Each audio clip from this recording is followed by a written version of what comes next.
এখানে যখন বিমানটা পড়ে এখানকার লোক কেউ জানে না, যদিও গেটের মধ্যে আমি একটু দূরে ছিলাম, ওখান থেকে কিন্তু এই উত্তর মুখ হয়ে কিন্তু আমি কিন্তু এটা সিগারেট খাইতেছি।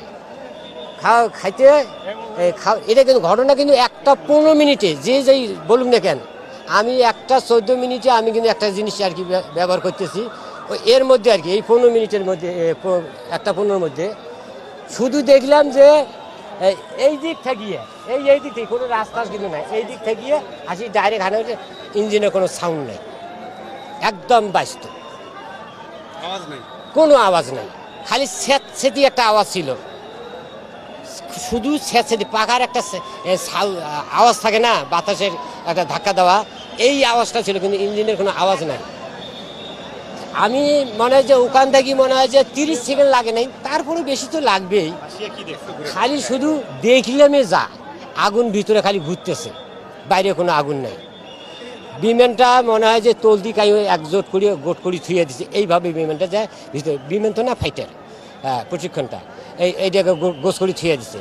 আর এই দক্ষিণ পাশে 2টা মহিলা মেয়ে, আর ওই সামনে মনে করেন যে একটা ছেলে আর একটা ছোট বাচ্চা পড়ে গেছে।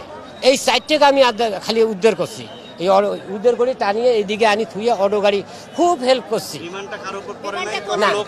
না, বিমান কারো উপরে পড়ে নাই, ওই জায়গাটা কিন্তু একটা ফাঁকা জায়গা কিন্তু, আর ওই জায়গাটা একটু রাস্তার ধারে একটু গর্ত, ঠিক 1 ফিটের মতন গর্ত। বিল্ডিং এ আগুন লাগে না, কিন্তু বিল্ডিং এর ভিতরে বিমানের যে তেল যে আছে ওই আগুনটাই ওখানেই ঘুরছে, যা বাইরে কোনো বাইরে হয়নি।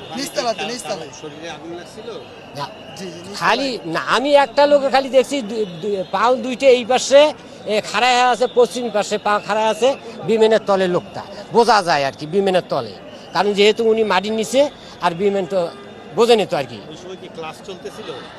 ওটা তো বলতে পারবো না, আমি তো এখান থেকে দৌড়ি পথ, আর আমি তো আর ক্লাসে ছেলেপেলে বের হচ্ছিল না, তেমন একটা কিন্তু লোক কিন্তু ফোলাফান কিন্তু বাইরে হয়নি তেমন একটা।